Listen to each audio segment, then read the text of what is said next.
अस्सलाम वालेकुम प्यारे दोस्तों, जुल्फी नॉलेज लैंड वर्ल्ड में खुश आमदीद। गाजी नोवेल।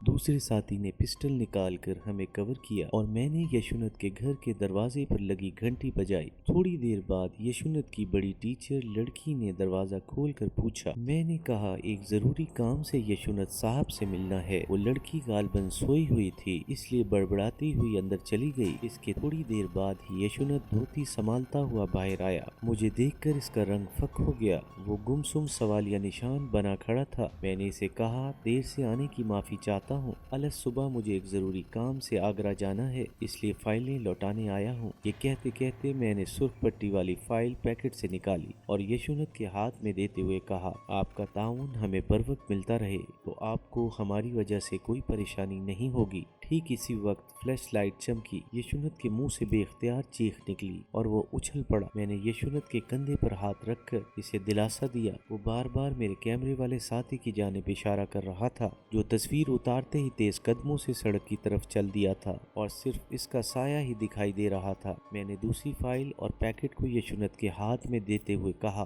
कोई बात नहीं, अपना ही आदमी है। यशुनत ने घबराहट में अटकते अटकते कहा, इसने तस्वीर उतारी है? मैंने मुस्कुराते हुए जवाब दिया, हाँ इसने तस्वीर उतारी है, सिर्फ हमारे ताउन को मजबूत बनाने के लिए। यशुनत के साथ गुज़िश्ता 30 घंटों में जो कुछ हुआ था, इससे इसकी हालत गैर हो चुकी थी। वो सर झुकाए, निगाहें अपने पाँव पर जमाए खामोश खड़ा था। मैंने इसे कहा, परसों शाम 7 बजे मैं सराय बैरम खान के इसी होटल में आपका मुंतजिर हूँगा। आप अपने हमरा टॉप प्रायोरिटी और इंतहाई क्लासिफाइड अहम मालूमात के कागज लाएं। आपने अब जब हमसे तामुन करना शुरू कर दिया है तो फिर झिझक कैसी? परसों मुलाकात के बाद आपके शिमी के बालाखाने पर जाने का माली बंदोबस्त कर दिया जाएगा। यशुनत के चेहरे पर मायूस सी मुस्कुराहट आई। मैंने फौरन ही कहा, मिस्टर यशुनत, मुझे इंतजार करना बिल्कुल पसंद नहीं, लिहाजा ठीक वक्त पर पहुंच जाएं। और दूसरी बात ये कि हम दोस्त हैं, लेकिन मेरी हदायत पर अमल करते वक्त मुझे बॉस समझना, इसी में तुम्हारी भलाई है। वो हल्की सी मुस्कुराहट जो यशुनत के चेहरे पर चंद लम्हे पहले नमूदार हुई थी, वो खत्म हो गई और मैं इसे मजीद कुछ कहे बगैर वापस चल दिया। हमें कवर देने वाला साथी भी ऊंट से निकलकर तेज तेज चलता हुआ मुझसे पहले सड़क पर पहुंच गया।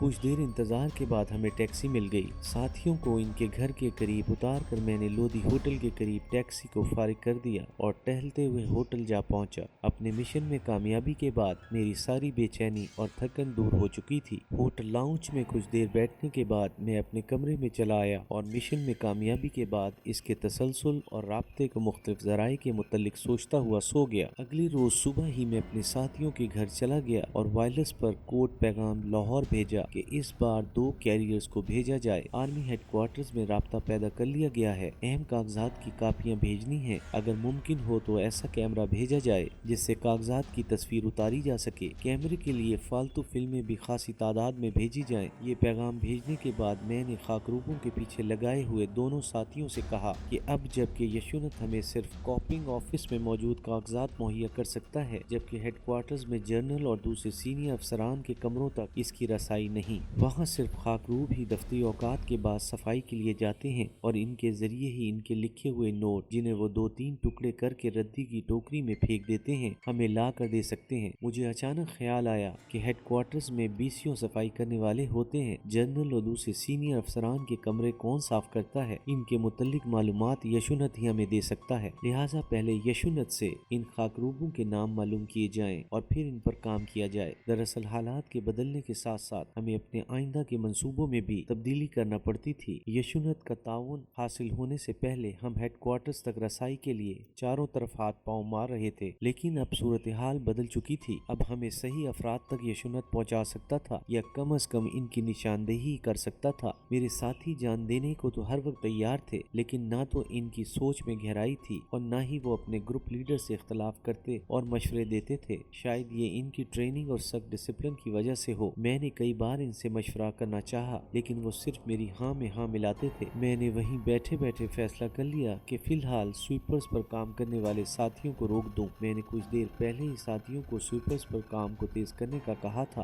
اور اب جب انہیں روک دیا اور اس کی وجہ بتائی تو انہوں نے میرے فیصلے سے اتفاق کیا، اور یہیں پر میں نے ایک اور فیصلہ کر لیا کہ آئندہ انہیں مشورے میں ضرور شامل کیا کروں گا، لیکن حتمی فیصلہ خود کروں گا۔ اپنی ہدایات کے تحت ہمیں بارڈر پار بھیجا گیا تھا۔ فوجی جوانوں کی ٹریننگ میں اپنے افسر کے حکم ماننے کی نہایت سختی سے ہدایات کی جاتی ہیں۔ یہی وجہ ہے کہ دوران جنگ اپنے افسر کا حکم مانتے ہوئے جوان ہزاروں لاکھوں گولیوں اور گولوں کے درمیان کود جاتے ہیں۔ ٹریننگ اور بعد میں ساری سروس کے دوران اس مقولے پر سختی سے عمل کیا جاتا ہے، تھنک لیٹر اوبے فرسٹ، اور میرے ساتھی اسی ٹریننگ کے باعث بے چو چراں عمل کر رہے تھے۔ ایپیسوڈ 24 اختتام پذیر ہوئی۔